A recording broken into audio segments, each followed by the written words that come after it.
Coucou tout le monde, j'espère que vous allez bien. Aujourd'hui on se retrouve pour une nouvelle vidéo et c'est une vidéo sur mes lectures du mois de novembre. Alors, comme vous pouvez le voir juste derrière, je fais une petite parenthèse, mon décor est en train de changer puisque je mets petit à petit une déco pour les vidéos de décembre Noël. Donc voilà, mais bon, parenthèse fermée, je suis venue ici pour vous montrer du coup les livres que j'ai relus puisque je n'ai pas acheté de nouveaux livres ce mois-ci, je n'en avais pas l'envie. Puisque j'ai farfouillé un petit peu dans ma bibliothèque et j'ai refait de très belles découvertes dans mes livres. Donc écoutez, je vous présente les 3 livres que j'ai lus ce mois-ci et c'est parti. Du coup, premier livre que j'ai lu et que je vais vous présenter, il s'agit de La meilleure des vies de J.K. Rowling. Le voici, je vous le présente. Vous l'avez déjà vu sur mon compte Instagram puisque j'avais fait une photo avec. Il vient des éditions Grasset et m'a coûté 12 €. Tout simplement, je vous lirai le synopsis après, mais c'est l'histoire de... C'est le discours que J.K. Rowling a prononcé lors de la cérémonie des remises de diplôme à l'université Harvard.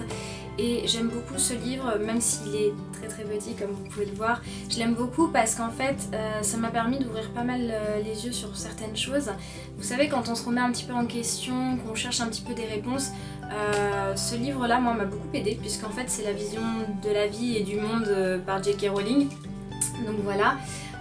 Je peux pas vous dire vraiment que c'est une super écriture, une petite, une grande, puisqu'en fait le livre voilà, se présente comme ça. En fait vous allez avoir un texte ou 2 textes, un petit texte, pas un petit texte et une illustration. Donc voilà, je vais vous lire le synopsis.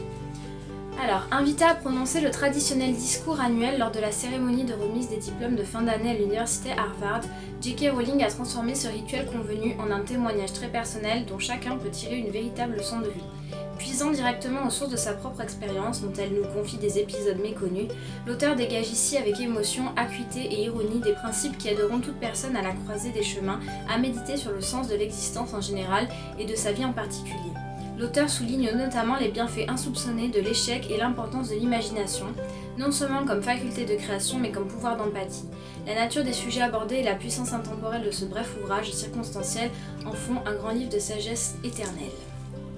Voilà, et juste en dessous, vous avez une petite citation. « Il en va de la vie comme d'une histoire, peu importe ce qu'elle dure, ce qui compte c'est qu'elle soit bonne. » Sénèque. Voilà, comme je peux vous le dire, je vous le conseille vivement si vous cherchez un petit peu, vous posez des questions sur la vie, vous cherchez comment prendre la vie à pleines dents, j'ai envie de dire, croquer la vie à pleines dents. Ce petit livre, moi, m'a, voilà, je vous dis, ouvert les yeux sur pas mal de choses et j'aime bien le relire de temps en temps, donc je vous le conseille. Deuxième livre que j'ai lu, et là c'est plutôt un roman. Il s'agit de Ne m'appelez pas Blanche-Neige de Gali l'auteur des éditions Hachette Roman. Donc lui aussi vous l'avez déjà vu sur mon compte Instagram puisque je l'ai acheté il y a 2 ans maintenant quand j'ai fait mon voyage aux États-Unis. Je l'ai acheté à l'aéroport, je suis tombée dessus comme ça et ça m'a bien tenté. Il m'a coûté 16,90 €. La couverture est juste sublime et je suis même étonnée qu'on n'en entende pas plus parler parce que Gali l'auteur, franchement, c'est pour avoir lu ce livre là, je trouve que c'est une super auteure et c'est vraiment dommage qu'on n'en entende pas plus parler. L'écriture est assez fine, si je peux dire, voilà.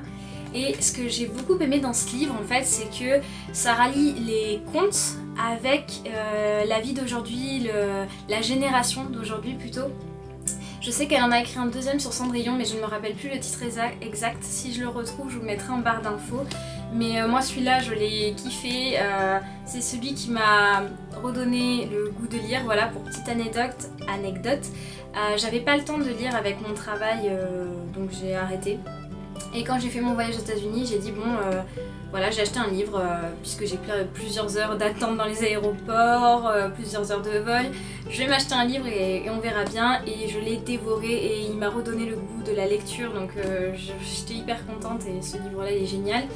Donc du coup, pour vous raconter le synopsis, c'est qui a dit que la vie était un conte de fées. Lorsqu'on est trahi par sa meilleure amie, difficile d'y croire. Sous le choc, Blanche, 18 ans, préfère s'enfuir dans la nuit parisienne, entraînée par de mystérieux fêtards rencontrés sur le réseau social le plus populaire du moment.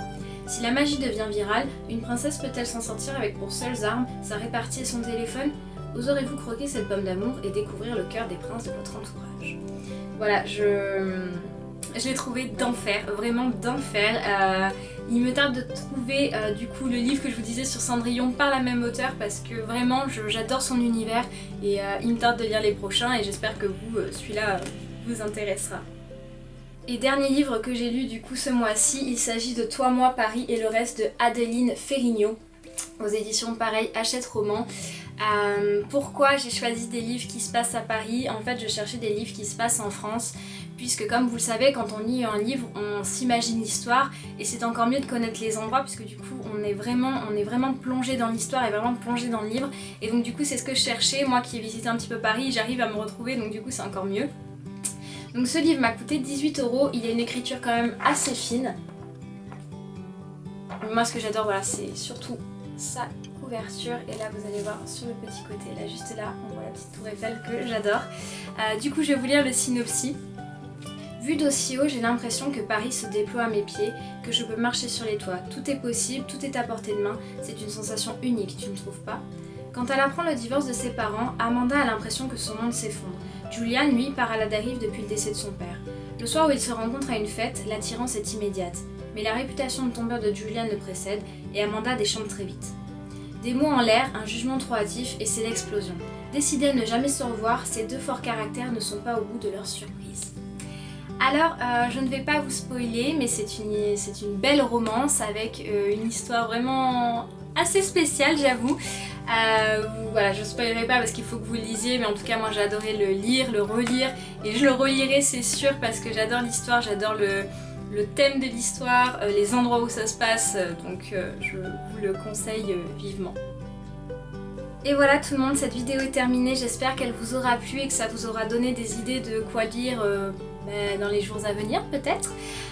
Si cette vidéo vous a plu, comme je vous le disais, n'oubliez pas de vous la liker, la partager, de vous abonner à la chaîne si ce n'est toujours pas fait, d'activer la cloche juste en dessous pour recevoir toutes les notifications de quand mes vidéos sortiront.